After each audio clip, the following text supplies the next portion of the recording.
सच्चाई है जिसकी वजह से मुस्लिम पक्ष डर रहा है कि एसआई के लोग अंदर चले गए, सर्वे हो गया, मूर्तियां जो बिखरी पड़ी हुई हैं कब की हैं, कितनी पुरानी हैं, औरंगजेब के पहले की हैं, ये सारी सच्चाई सामने आ जाएगी। देखिए, शर्मा जी ने बिल्कुल सही बताया है और मैं आपको एक चीज स्पष्ट रूप से बताना चाहता हूँ।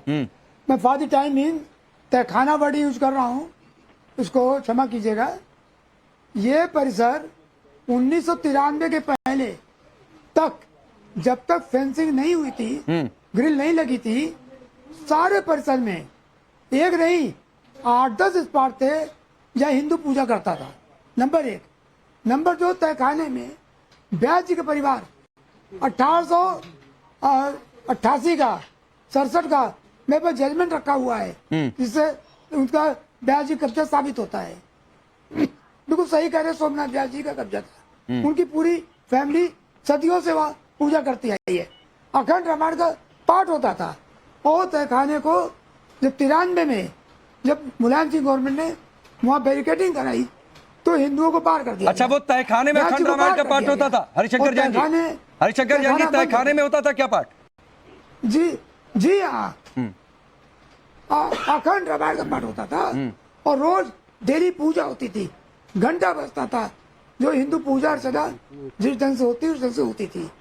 और जब ब्यास जी को बाहर कर दिया गया तो 93 में वहाँ जो नियमित पूजा हो रही थी रोक दी गई। ठीक। और उसी के खिलाफ याचिका में लिखा है कि 93 तक यहाँ पूजा हो रही थी। ठीक है, ये अकाट सत्य है, एक नहीं, मैं बस बहुत गवाह हैं जो कोर्ट में कहेंगे इस बात को। ठीक है, और मुझे पूरा सुना करिए, अखंड रामायण के पाठ की बात पद्मपति जी ने भी कही है, पूरा सुना करिए, बीच में टपकने से बातें नहीं बदल जाती हैं। अब असगर खान जी मुझे एक बात बताइए, किसी मस्जिद के नीचे एक स्ट्रक्चर, उसमें अखंड रामायण की पाठ हो रही है, मूर्तियां पड़ी हुई हैं, दुनिया में मुझे सर कोई दूसरी ऐसी मस्जिद का उदाहरण दे दीजिए, मैं बस इतना आपसे जानना चाहता हूं। कम से कम हिंदुस्तान में मोर देन 50% मस्जिदें ऐसी हैं जिनमें तहखाने मौजूद हैं। नहीं, तहखाना नहीं, तहखाने की बात तो जिसके नीचे पूजा होती रही हो, अखंड रामायण का पाठ होता रहा हो, पूरी राकेश भाई, देवी देवताओं की मूर्तियां पड़ी हो, राकेश भाई, और फिर क्यों ना माने? एक और मैं यही तो मुझे लगता है आप नहीं चाहते सही बात लोगों तक पहुंचे। दूंगा एक और सवाल ऐड कर देता हूं, आता हूं इसके बाद आजादी साहब आपके पास एक और सवाल ऐड कर देता हूं। और अगर ये सब कुछ है तो क्यों न माने कि मंदिर पर मस्जिद बनाए भाई? चलिए इनसे पूछिए कि नींव कहाँ है। मैं यही बात आपसे कहने जा रहा हूँ। और नींव कहाँ है जो पद्मपति जी पूछ रहे हैं? आप मुझे दे दिए 30 सेकंड। ठीक है, कोई नहीं बोलेगा राकेश भाई, अभी सिर्फ असगर खान की आवाज हो रही है, सिर्फ असगर खान की आवाज हो रही है, 30 सेकंड अनइंटरप्टेड जी।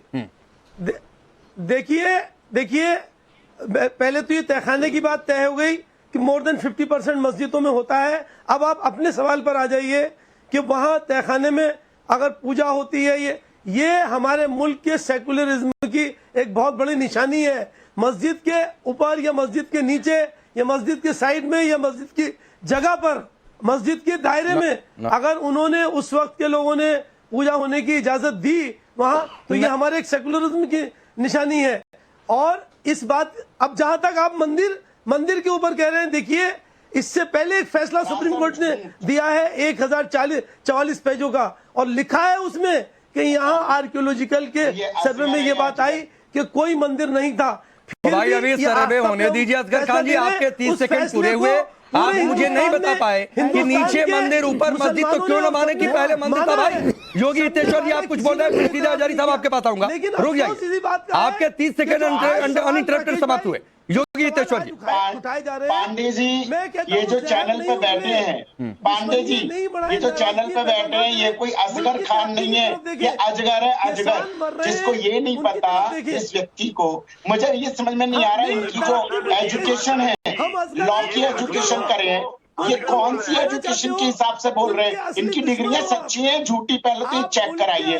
ये टीवी पे बैठ के झूठ पे झूठ बोल रहे हैं। भारत के अंदर कोई भी ऐसी मस्जिद, ये बता दें, आपने कहा रामचरितमानस की बात कर रहे हैं, कौन सी मस्जिद के नीचे रामचरितमानस है? है? आप लोग हमेशा धोखाबाज करते हो, धोखेबाज लोग हो। शर्म आनी चाहिए झूठ बोलने से। इतने बड़े टीवी चैनल पे झूठ बोल रहे हैं आप लोग। आप क्यों नहीं एसआई की रिपोर्ट को मान रहे? आप क्यों एक एक करके प्लीज, एक एक करके प्लीज। अभी सिर्फ योगी हितेश्वर जी बोल रहे हैं और किसी की आवाज ऑन नहीं। प्लीज प्लीज रुक जाइए। अपनी सिर्फ योगी हितेश्वर जी अपनी बात पे देखिए, 1400 साल पुराना इतिहास है सिर्फ इस्लाम का।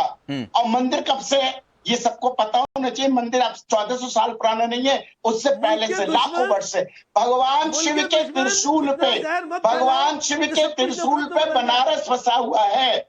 ये हमारे पुराण, हमारा सनातन धर्म कहता है। और आपको बता दूं, जिस समय गंगा नहीं थी, त्रिशूल से गंगा, वहां पे त्रिशूल से जल भगवान शिव का अभिषेक किया करता था।